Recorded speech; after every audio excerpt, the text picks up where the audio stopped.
Courtney, where the hell are you? I am starving. Where is my damn dinner? Sorry, Sandra.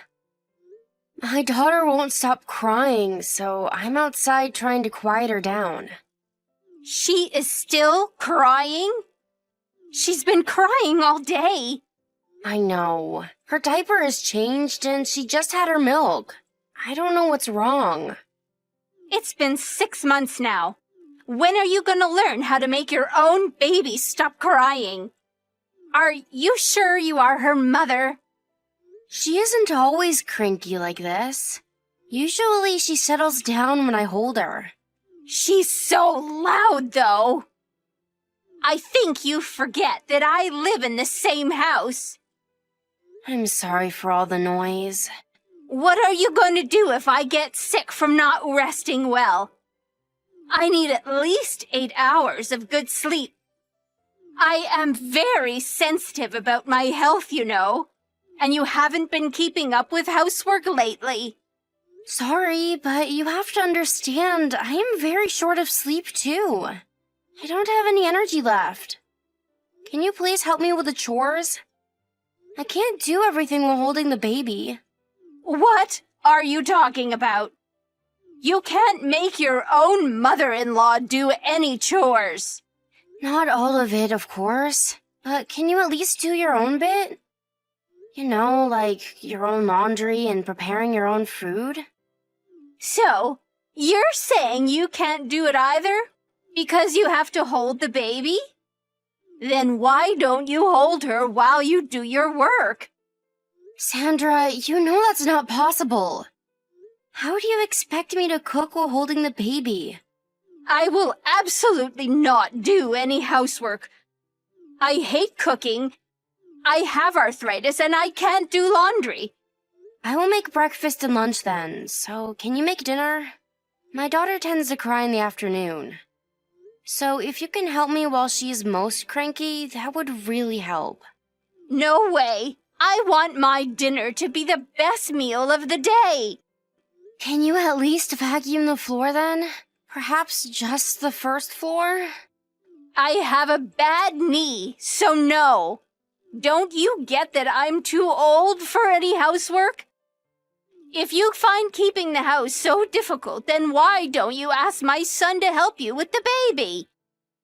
I can't ask him because he's so overworked. In fact, he's probably more sleep-deprived than I am. He does help me on the weekends, but I feel so bad asking him to help on weekdays. How pathetic of you two. You only have one daughter. I raised 3 boys all on my own. Your hardship is less than a third of mine. But my husband told me his grandparents practically raised him. You got help from your parents, didn't you? Like I said, I had 3 boys. You shouldn't need any help when you only have one girl. Ah, young people are so sad nowadays. They don't teach enough about perseverance at school anymore. I just ran into Miss Thomas from next door. She gave me loads of tomatoes picked from her garden. Oh, that's so nice of her. I'll be back in a minute and would like to have lunch right away. I am starving. I could faint. Sorry, Sandra. I was taking a quick nap while my daughter was sleeping. I will make something right away. Unbelievable. You were sleeping when you should have been working? I haven't been feeling well today. I was only going to sleep for a few minutes, but ended up resting for a bit longer than that. But I can prepare something quickly. You are just pretending to be sick. No, I mean it. My temperature is quite high. How high? 100.4 degrees Fahrenheit. Oh well, I guess that is a bit high. You better not have come down with the flu. I don't know. I'm feeling quite nauseous, and my stomach is a bit upset too. It could be a stomach flu then. Maybe. Well, what if you get me infected? You know my condition could get worse from something like that. Don't you dare splatter germs all over the house. I'm not coughing. And I don't think it's anything serious. I'm sure you'll be fine. You don't know that? I could catch whatever you have and have different symptoms. I could even end up with pneumonia. Perhaps you are right. I'm sorry. Make sure you don't get me sick. Don't leave your room. Well, I cleaned all over the house this morning like you told me to. I went into your room and wiped your windows too. Why would you pollute my room with your germs? I thought you would get mad at me again if I didn't. You won't do any housework, so who else is going to? I do all the cooking and cleaning and washing every day because if I don't, the house will become a huge mess in a matter of days. Isn't that what you wanted me to do? I would rather eat instant noodles if I have to eat food full of germs. Would you? Wow, that would be so helpful. This is a temporary measure, though. Don't you forget. And you need to disinfect every part of the house you touched with alcohol. Get it done before I am home. Sure. I need you to get back on housework as soon as possible. So you need to go to the doctor and get your problem fixed. Okay, I can do that. Thank you. Ah, this is so annoying. Why are you so useless? Go as soon as you are done with the disinfection. Sure. Oh, but I can't take my daughter. I will ask my husband to watch her and go to the clinic tomorrow morning. Tomorrow? No, that is too late. You need to go right away. But she is really cranky right now. There is no way I can take her. I won't even be able to drive with her crying like this. She's crying again. Fine then. I will show you how it's done. Leave her with me and go to the doctor right away. You will look after her? One-time offer, but yes. Are you sure? She is a very sensitive baby. Who do you think you're talking to? My skills with kids are 1,000,000 times better than yours. I can handle without an issue while you are gone to the clinic. You said you have a bad knee, though. Are you physically able to care for her? Don't underestimate me. I will show you how to handle babies. You must go today so you can get back to housework, ASAP. Be ready to leave her with me by the time I get back. Thank you so much. You are a lifesaver. Courtney, where are you? You need to get back home now. What's going on, Mrs. Thomas? What's going on? Are you insane? Why did you leave your baby at home by herself? She's not moving. Wait, are you talking about my daughter? Yes. What were you thinking? Do you see Sandra around? She's supposed to be looking after her. I don't think she's at home. I've been ringing the doorbell and banging on every window, but no one is answering. I will give her a call right now. No, we have to help your baby now.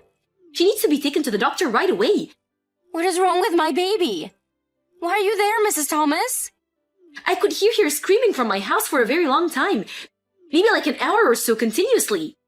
What? I didn't like the way she was screaming, but then it suddenly stopped. So I got worried and came to have a look. And I see her on the floor, face down by the sofa. I think she fell off. Oh my God, is she hurt?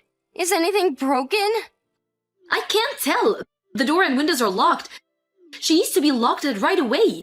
Can you please call an ambulance? My son just called, but we can't open the door for the paramedics. How are we getting her out of the house? Can you get back right away? Break the window. It will take at least 15 minutes for me to get back. I give you permission to break the window to rescue her. Please do it. Okay, then I will. The ambulance will be here in 5 minutes. I'll let the paramedics take her without waiting for your arrival, but I will stay with her. Please. Thank you so much. I will let you know as soon as I know where she's being taken. Be ready. Hi, do you have a minute? Hello? Mrs. Thomas, how can I help you? Do you know what happened at your own house? Your granddaughter was taken to the hospital earlier today. What? We called the ambulance because we found her lying on the floor. She must have fallen off the sofa. Why did you leave the baby on her own? Oh, well, my daughter-in-law must have left her there. I was ill, so I was sleeping in my bedroom. She told me you were supposed to be watching her. Did she? I'm sorry, but please don't mind. She is a compulsive liar. She always blames me for things. Courtney does not seem like a liar to me. Were you really ill? Yes, I was. Why won't you believe me? Because my son saw you. He found you passed out on your bed, in a room full of empty wine bottles. Saw me when? And how exactly? When we were rescuing your granddaughter, I got hold of Courtney and she gave us permission to break a window to get in. What? You broke a window? Are you serious? It was an emergency. We didn't know if the baby was all right. Her life could have been taken at stake. I guess you are right. I went with the baby to the hospital, but my son stayed behind to do something about the window. There were broken glass everywhere, so he didn't want to leave it like that. He was looking for things he could use to clean up the mess, and that is when he found you in one of the rooms. I haven't had anything to drink. My son said he could smell the alcohol from the outside door. He also tried to wake you up, but you were wasted. I don't know. I don't recall any of that. Sandra, you should admit that you got drunk and fell asleep. I understand you're upset for getting caught, but don't blame it on Courtney. I think you should tell her the truth and apologize for what happened. Why did you leave the baby on the sofa? She wouldn't stop crying, and I didn't know what to do. I thought it would be nice and warm by the window for her to nap. I never imagined she'd move so much and fall off of the sofa.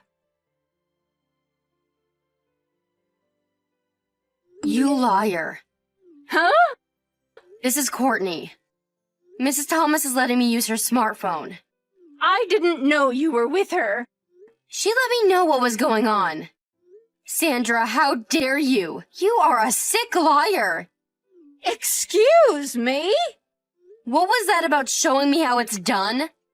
What exactly did you want to show me, huh? A bad example? I accidentally fell asleep. You fell asleep the other day and forgot to make my lunch too. Remember? I would never abandon a baby on the sofa. What were you thinking? She fell off and hit her head and was lying face down. Don't you know how fragile a newborn baby is? I didn't do any of it on purpose. You shouldn't have left the house without your baby in the first place.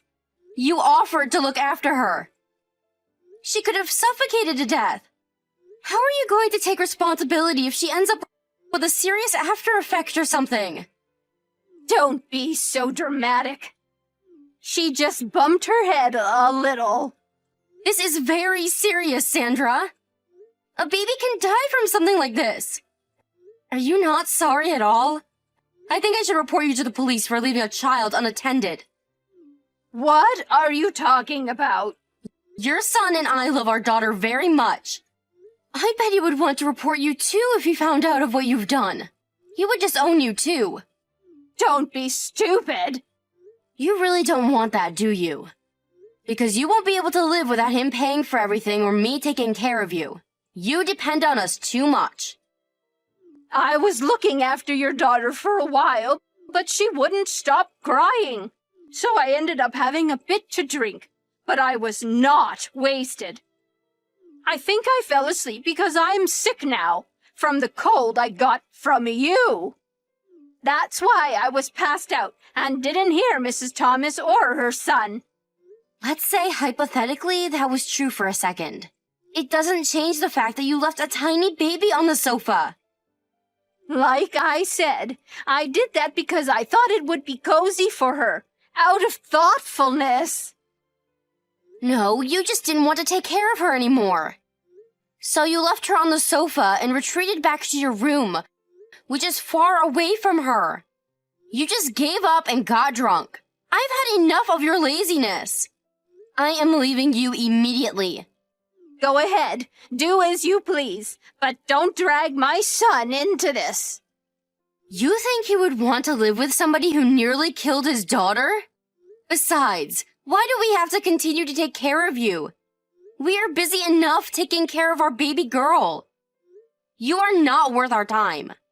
We refuse to babysit a lazy old woman like you.